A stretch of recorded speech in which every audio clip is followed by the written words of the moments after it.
ये कहानी है राघव की, एक भला वैद्य जो लोगों का दर्द दूर करता था। गांव वाले उसे भगवान मानते थे क्योंकि वो जड़ी बूटियों से मरे हुए को भी बचा लेता था। लेकिन राघव को डर नहीं लगता था। वो जंगलों की गहराई में जड़ी बूटियां खोजने चला जाता, जहां सूरज की रोशनी भी नहीं पहुंचती। पर हर जंगल साधारण नहीं होता। कुछ जंगलों में पुरानी शक्तियां सोती हैं और उन्हें जगाना सबसे बड़ी गलती होती है। राघव ने वही गलती कर दी। एक दिन की बात है, दोपहर का समय था, लेकिन जंगल में शाम जैसा अंधेरा छाया हुआ था। राघव चलते चलते एक पुराने तालाब के पास पहुंचा। वो जगह बहुत अजीब थी। वहां ना पक्षियों की चहचहाहट थी, ना हवा की सरसराहट, बिल्कुल सन्नाटा। ऐसा सन्नाटा जो कानों में चुभता है। तभी राघव की नजर तालाब के किनारे पड़ी। वहां एक स्त्री लेटी हुई थी, बेहद सुंदर, इतनी सुंदर कि अगर कोई पत्थर भी उसे देख ले तो पिघल जाए। उसके कपड़े फटे हुए थे और पैर में चोट थी, खून बह रहा था। अब यहां रुकिए और गौर कीजिए। घने जंगल के बीचों बीच जहां शेर और बघेरे घूमते हैं, वहां एक अकेली नाजुक स्त्री का होना, क्या यह सामान्य बात थी? नहीं, ये खतरे की पहली घंटी थी। लेकिन राघव की आंखों पर दया का पर्दा पड़ा हुआ था। उसने खतरा नहीं देखा, उसने सिर्फ एक पीड़ित को देखा। राघव दौड़कर उसके पास गया। उसने देखा कि लड़की बेहोश है। राघव ने अपनी थैली से दवा निकाली और उसके घाव पर लगाई। जैसे ही राघव का हाथ उस लड़की की त्वचा से छुआ, राघव सिहर गया। क्यों? क्योंकि उसका शरीर बर्फ की सिल्ली जैसा ठंडा था। इंसान का शरीर गर्म होता है, लहू गर्म होता है, लेकिन वो ठंडी थी। राघव ने सोचा कि शायद डर और खून बहने की वजह से शरीर ठंडा पड़ गया है। बस यहीं राघव चूक गया। वो ठंडक कमजोरी की नहीं थी, वो ठंडक मौत की थी जो उसके अंदर बसी थी। थोड़ी देर में उस स्त्री ने आंखें खोली। उसकी आंखें काली थीं, बहुत गहरी, जैसे कोई गहरा कुआं हो जिसमें अगर झांको तो गिरते ही जाओगे। उसने राघव को देखा और धीमे स्वर में कहा, पानी। राघव ने उसे पानी पिलाया। लड़की ने अपना नाम बताया, मोहिनी। नाम का मतलब समझते हैं आप? मोहिनी, यानी जो मन को मोह ले, जो आपको अपनी सुध बुध भुला दे। नाम में ही उसका काम छिपा था, पर राघव समझ नहीं पाया। वापसी का सफर, पहला संकेत।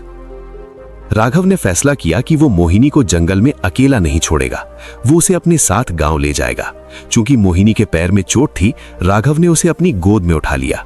अब यहां एक बहुत अजीब बात हुई, ध्यान दीजिएगा। मोहिनी देखने में एक भरी पूरी युवती थी, लेकिन जब राघव ने उसे उठाया तो उसे रत्ती भर भी वजन महसूस नहीं हुआ। वो फूल से भी हल्की थी, जैसे राघव ने किसी इंसान को नहीं बल्कि हवा के झोंके को गोद में उठाया हो। राघव के मन में एक सवाल आया कि ये इतनी हल्की क्यों है, लेकिन तभी मोहिनी ने उसकी तरफ देखा और मुस्कुरा दी। उस मुस्कान ने राघव के सारे सवाल, सारे शक धो दिए। यही होता है मोह। जब इंसान किसी के मोह में पड़ता है तो वो दिमाग के दरवाजे बंद कर देता है। राघव के साथ भी यही हो रहा था। वो उसे लेकर अपने घर आ गया। उसका घर गांव के किनारे पर था, बाकी बस्ती से थोड़ा दूर। उसने मोहिनी को एक बिस्तर दिया और उसका इलाज शुरू किया। दिन बीतने लगे, मोहिनी के घाव भरने लगे, लेकिन एक बात थी जो बदल रही थी, राघव। अब वो राघव नहीं रहा था। वो दिन रात बस मोहिनी को देखता रहता। उसे जड़ी बूटियों की सुध नहीं रही, मरीजों का ख्याल नहीं रहा। उसे लगता था कि उसे मोहिनी से प्रेम हो गया है। वो उससे शादी के सपने देखने लगा। लेकिन मोहिनी बहुत कम बोलती थी। वो बस राघव को देखती रहती। उसकी नजरों में प्यार नहीं था, उसकी नजरों में भूख थी। वैसी ही भूख जैसी एक शेर की आंखों में होती है जब वो हिरन को देखता है। पर राघव को लगा कि यह उसका शर्मीलापन है। अब कहानी में मोड़ आता है। मोहिनी के आने के 3 दिन बाद गांव में अजीब घटनाएं शुरू हो गई। सबसे पहले राघव की गाय ने दूध देना बंद कर दिया। जब भी राघव मोहिनी के पास से होकर गौशाला जाता, गायें रंभाने लगती, रस्सियां तोड़ाने की कोशिश करती। जानवर बोल नहीं सकते, लेकिन वो शैतान को इंसान से पहले पहचान लेते हैं। उन्हें पता था कि घर में कोई दूसरी दुनिया की चीज आ गई है। फिर एक रात गांव के 2 कुत्ते राघव के घर के बाहर मरे हुए मिले। उनके शरीर पर कोई चोट का निशान नहीं था, बस उनकी आंखें फटी हुई थीं, जैसे उन्होंने मरते वक्त कुछ बहुत भयानक देख लिया हो। गांव में बातें शुरू हो गई। लोग कहने लगे, जब से ये परदेसी लड़की आई है, गांव पर काली छाया पड़ गई है। लेकिन राघव मानने को तैयार नहीं था। उसने लोगों से लड़ना शुरू कर दिया। उसने कहा, तुम लोग जलते हो, वो बेचारी अनाथ है और तुम उसे अपशकुन कह रहे हो। देखो दोस्तों, विनाश काले विपरीत बुद्धि। राघव अपनों से ही लड़ने लगा था, उस अनजान के लिए। तभी एक दिन गांव के मुख्य पुजारी शास्त्री जी राघव के घर आए। शास्त्री जी बहुत ज्ञानी थे, उन्होंने हवा में घुली गंध को पहचान लिया था। वो राघव के आंगन में खड़े हुए और जोर से बोले, राघव, तू जिसे घर में पनाह दे रहा है वो इंसान नहीं है। राघव गुस्से से बाहर आया। आप क्या कह रहे हैं महाराज? शास्त्री जी ने कहा, मैंने इसकी आंखों में देखा है, इसमें जीवन नहीं है, ये माया है। इसे अभी इसी वक्त घर से निकाल दे, वरना ये तुझे निगल जाएगी। राघव हंसा, एक कड़वी हंसी, बोला, आप वहम कर रहे हैं, वो मेरी होने वाली पत्नी है। तभी कमरे के अंदर से मोहिनी बाहर आई। उसने शास्त्री जी को देखा। उसने कुछ नहीं कहा, बस एक पल के लिए शास्त्री जी की आंखों में झांका। शास्त्री जी का पूरा शरीर कांप गया, वो पसीने से तरबतर हो गए। उन्होंने राघव से कुछ नहीं कहा, वो उल्टे पांव वहां से भाग खड़े हुए। जाते जाते बस इतना बुदबुदाए, सर्वनाश, सर्वनाश। आप सोच रहे होंगे कि शास्त्री जी ने ऐसा क्या देख लिया। उन्होंने मोहिनी की आंखों में अपनी ही मौत देख ली थी। उन्हें समझ आ गया था कि अब समझाने का समय निकल चुका है। उस रात राघव बहुत परेशान था। वो मोहिनी के पास गया। मोहिनी खिड़की के पास खड़ी चांद को देख रही थी। राघव ने पीछे से उसके कंधे पर हाथ रखने की कोशिश की। वो उसे तसल्ली देना चाहता था कि वो उसके साथ है, लेकिन जैसे ही राघव का हाथ उसके करीब पहुंचा, मोहिनी ने झटके से खुद को दूर कर लिया। उसकी आवाज बदल गई थी, थोड़ी भारी, थोड़ी खुरदरी। उसने कहा, मुझे छूना मत राघव। राघव हैरान रह गया, क्यों मोहिनी? मैं तो बस। मोहिनी ने पलटकर कहा, अभी समय नहीं आया है। जब समय आएगा तो मैं खुद तुम्हें अपने गले लगाऊंगी, ऐसा लगाऊंगी कि हम फिर कभी अलग नहीं होंगे। राघव को लगा कि ये प्रेम की बात है, लेकिन इसका मतलब कुछ और था। गले लगाना मतलब शिकार करना। वो उसे बता रही थी कि उसका अंत कैसे होगा, पर राघव प्रेम में अंधा था। अगली सुबह एक ऐसी घटना हुई जिसने राघव के पैरों तले जमीन खिसका दी, लेकिन फिर भी उसका दिल मानने को तैयार नहीं हुआ। राघव आंगन में जड़ी बूटियां सुखा रहा था। सूरज की तेज रोशनी निकली हुई थी। मोहिनी घर से बाहर आई और राघव के पास खड़ी हो गई। धूप सीधी उन दोनों पर पड़ रही थी। राघव की नजर जमीन पर पड़ी। उसने देखा कि उसकी अपनी परछाई जमीन पर साफ दिखाई दे रही है, काली लंबी परछाई। फिर उसकी नजर मोहिनी की परछाई की जगह पर गई। राघव का खून जम गया। जमीन खाली थी, मोहिनी वहां खड़ी थी, धूप उस पर पड़ रही थी, लेकिन जमीन पर उसकी कोई परछाई नहीं थी। इंसान की परछाई होती है, हर ठोस चीज की परछाई होती है, लेकिन जिसकी आत्मा नहीं होती उसकी परछाई भी नहीं होती। राघव हड़बड़ा गया। उसने आंखें मलकर देखा, शायद वहम हो, लेकिन नहीं, वहां सिर्फ धूल थी, परछाई गायब थी। राघव के होंठ कांपने लगे। मोहिनी, तुम्हारी परछाई? मोहिनी ने यह सुन लिया। वो पलटी। उसके चेहरे पर अब वो मासूमियत नहीं थी, एक बहुत ही रहस्यमयी मुस्कान थी।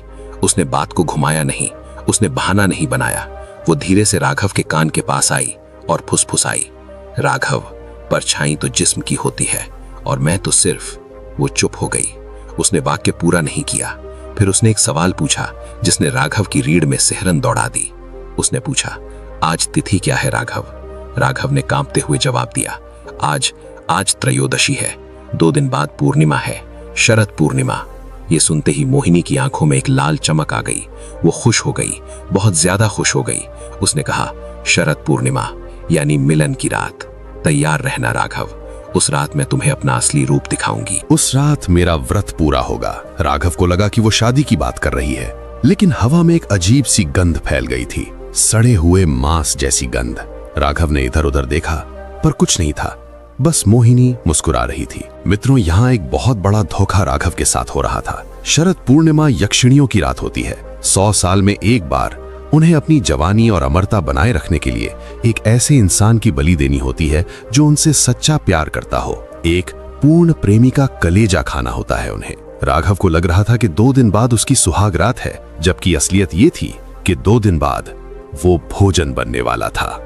लेकिन कहानी में असली पेंच अब आएगा, क्योंकि गांव में एक और चीज होने वाली थी जिसका अंदाजा न राघव को था न मोहिनी को। जंगल अब गांव के अंदर आने वाला था। क्या राघव समय रहते इस माया जाल को समझ पाएगा, या शरद पूर्णिमा का चांद राघव के खून से लाल होगा? राघव अपने घर के आंगन में बैठा था। उसे अंदर से घबराहट हो रही थी। उसका दिल जोर जोर से धड़क रहा था, बिना किसी वजह के। ये हमारा शरीर हमें संकेत देता है। जब मौत करीब होती है तो शरीर उसे पहचान लेता है, भले ही दिमाग न पहचाने। मोहिनी कमरे के अंदर थी। पूरे दिन उसने कुछ नहीं खाया। न पानी पिया। वो बस एक कोने में बैठी अपनी हथेलियों को देख रही थी। उसकी हथेलियां लाल हो रही थीं, जैसे मेहंदी लगी हो, नहीं, जैसे खून का रंग त्वचा के नीचे उबल रहा हो। राघव का भ्रम और मोहिनी की भूख। राघव कमरे में गया। उसने देखा मोहिनी का रूप बदल रहा है। वो पहले से भी ज्यादा सुंदर लग रही थी।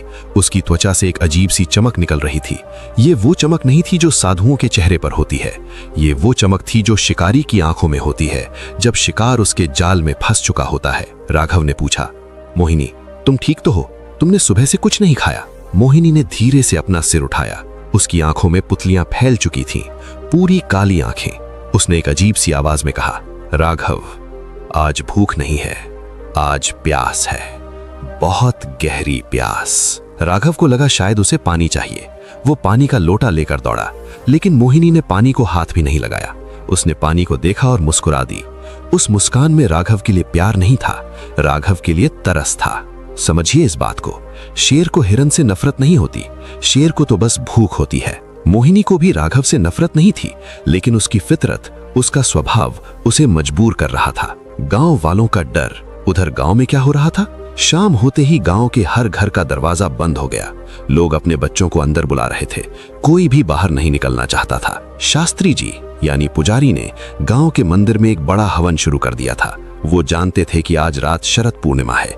ये वो रात है जब चांद धरती के सबसे करीब होता है और बुरी शक्तियां अपनी पूरी ताकत में होती हैं। शास्त्री जी मंत्र पढ़ रहे थे, लेकिन दिए की लौ बार बार बुझ रही थी। हवा में एक गंध थी, कपूर की नहीं बल्कि सड़े हुए फूलों की। ये यक्षिणी के आने की गंध होती है। शाम ढलना और बुलावा। सूरज डूबने लगा। आसमान का रंग लाल हो गया, जैसे खून बिखरा हो। राघव अपने घर में था। अचानक मोहिनी उसके पास आई। उसने आज बहुत सुंदर कपड़े पहने थे, लाल रंग की साड़ी, बाल खुले हुए थे जो घुटनों तक आते थे। उसने राघव का हाथ पकड़ा।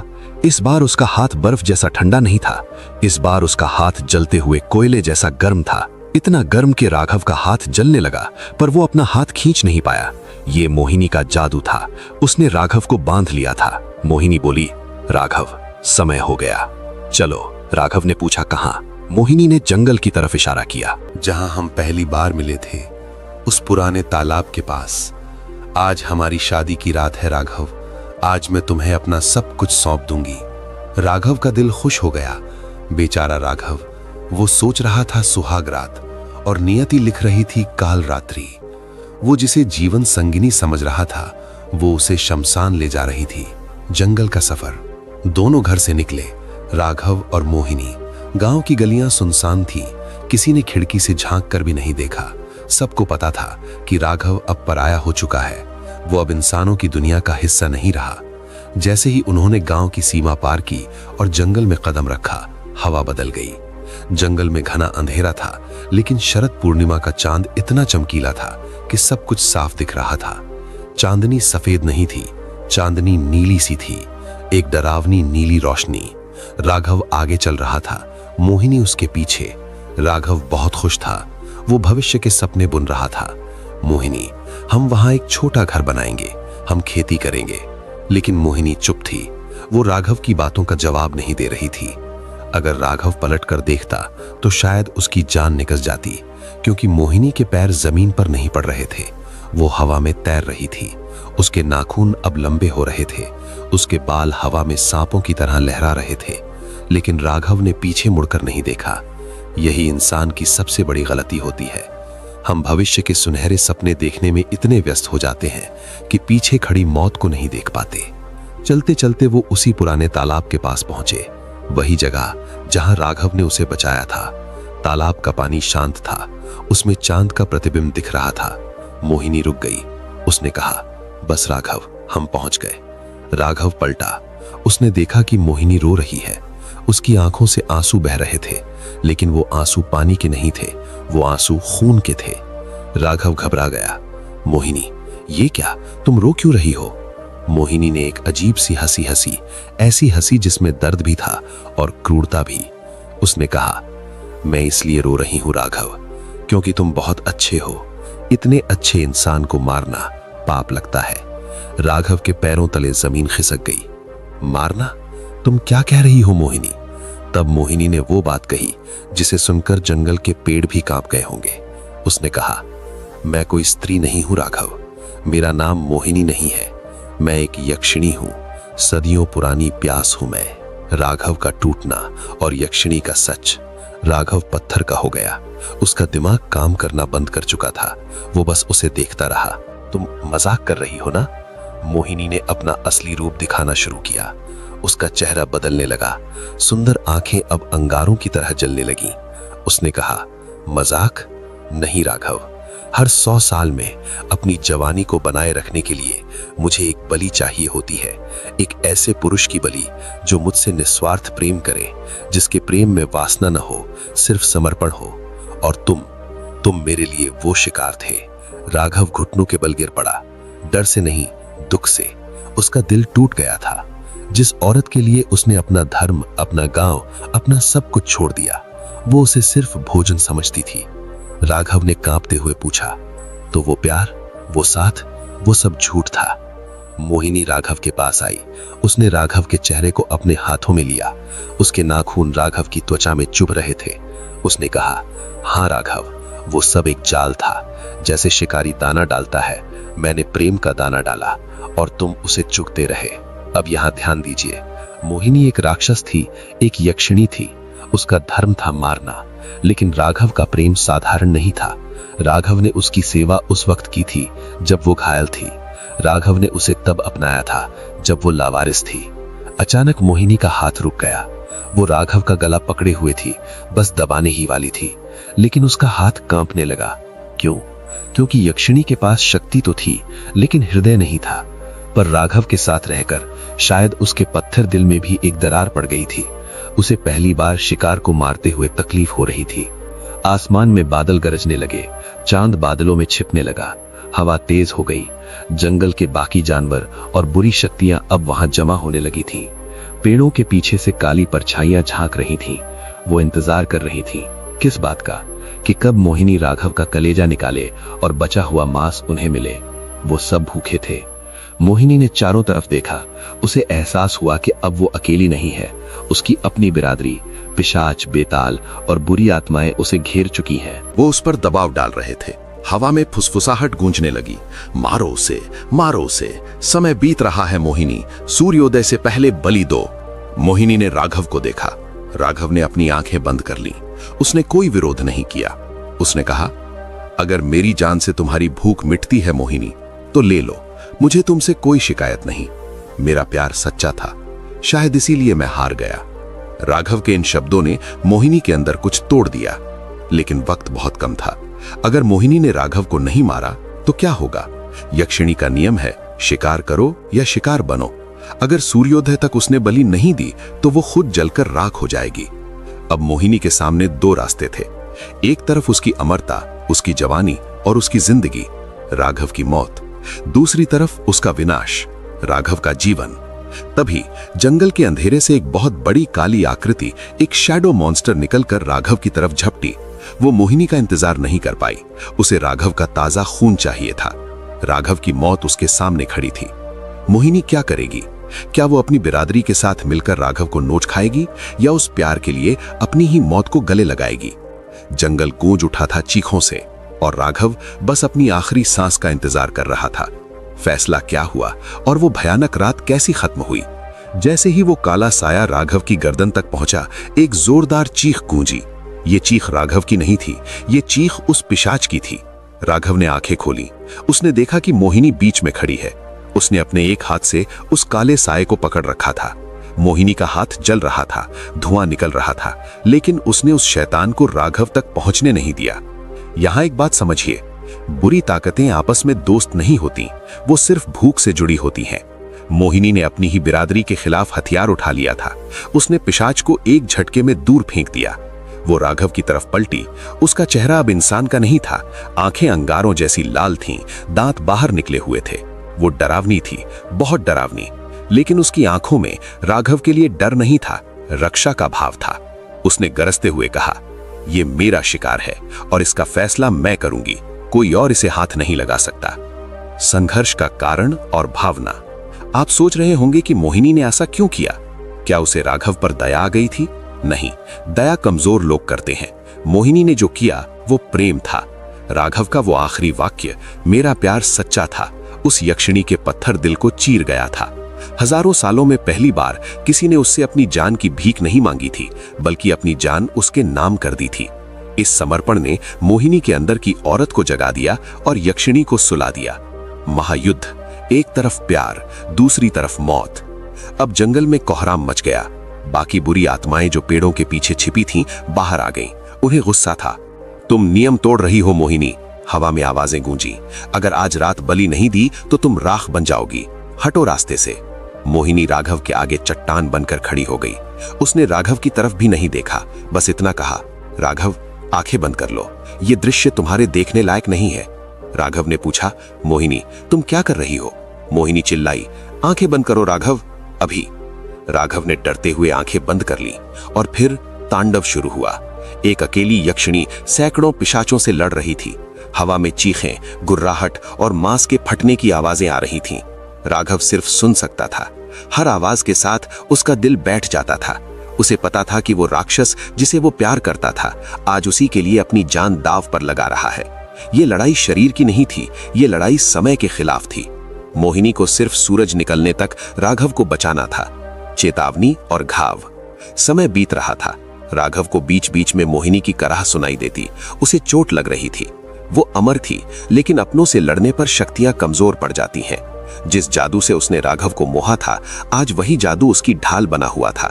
ये सुरक्षा मुफ्त नहीं थी, इसकी कीमत मोहिनी अपने खून से चुका रही थी। भोर का संकेत और बलिदान। अचानक जंगल में एक बदलाव आया। हवा ठंडी हो गई। पूरब दिशा में आसमान का रंग हल्का नीला होने लगा। पक्षियों की पहली चहचहाहट सुनाई दी। सूरज की पहली किरण फूटने वाली थी। बुरी आत्माएं समझ गईं कि अब उनका समय खत्म हो गया है। सूरज की रोशनी उनका शरीर जला देती है। एक एक करके वो सारे पिशाच और साए अंधेरे गुफाओं की तरफ भागने लगे। जंगल फिर से शांत हो गया। राघव ने धीरे से अपनी आंखें खोली। सामने का नजारा देखकर उसका कलेजा मुंह को आ गया। मोहिनी जमीन पर गिरी हुई थी।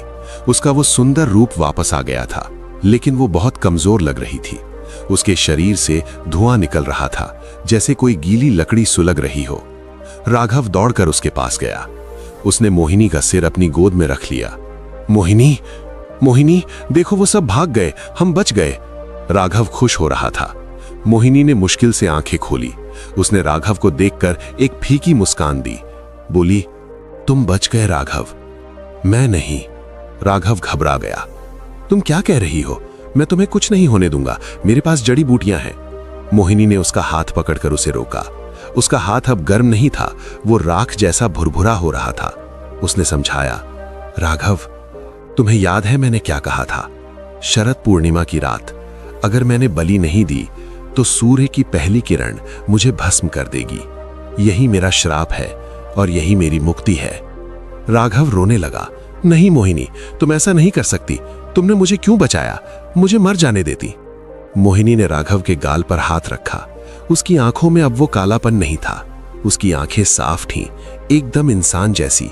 उसने कहा, राघव, मैंने हजारों साल जिया, सैकड़ों लोगों को छला, उनका दिल खाया, लेकिन तुमने मुझे वो दिया जो किसी ने नहीं दिया।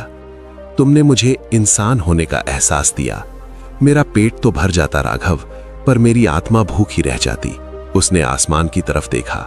सूरज की पहली किरण पेड़ों के ऊपर आ चुकी थी। उसका पैर अब धूल बनकर हवा में उड़ने लगा था। राघव, मेरी एक बात मानोगे? मोहिनी ने पूछा। राघव ने सिसकते हुए सिर हिलाया। मेरे जाने के बाद कभी जंगल मत आना और किसी सुंदर चेहरे पर इतना भरोसा मत करना, क्योंकि हर सुंदरता के पीछे एक कहानी होती है और हर कहानी का अंत सुखद नहीं होता। जैसे ही सूरज की किरण सीधे मोहिनी के चेहरे पर पड़ी, एक चमत्कार हुआ, या कहो एक त्रासदी हुई। राघव की बाहों में जो शरीर था वो कपूर की तरह जलने लगा। कोई आग नहीं लगी, बस वो हवा में विलीन होने लगी। देखते ही देखते वहां कोई मोहिनी नहीं थी। राघव की गोद खाली थी, वहां सिर्फ मुट्ठी भर राख पड़ी थी, चांदी जैसी चमकती हुई राख। राघव सन्न रह गया। वो चीखा नहीं, वो रोया नहीं, उसका गला रुंध गया था। जंगल में फिर से पक्षी बोलने लगे। जीवन सामान्य हो गया, जैसे रात को कुछ हुआ ही ना हो। लेकिन राघव के लिए दुनिया खत्म हो चुकी थी। अंतिम संदेश। इस कहानी से हमने क्या सीखा? यही कि प्रेम चाहे इंसान का हो या राक्षस का, वो बदलता जरूर है। राघव के प्रेम ने एक राक्षस को भगवान बना दिया और मोहिनी के त्याग ने एक इंसान को अमर कर दिया। लेकिन याद रखिएगा, जंगल के उस पार जहां रोशनी नहीं पहुंचती, आज भी कई मोहिनियां इंतजार कर रही हैं, किसी और राघव का, किसी और शरद पूर्णिमा का। इसलिए अगर कभी कोई अनजान सुंदरता आपकी तरफ बुलाए तो रुकना मत, पीछे मुड़ना मत, बस चलते जाना, क्योंकि हर किसी की किस्मत राघव जैसी नहीं होती। यदि आपको ये वीडियो पसंद आया हो तो कृपया इसे लाइक करें और चैनल को सब्सक्राइब करना ना भूलें।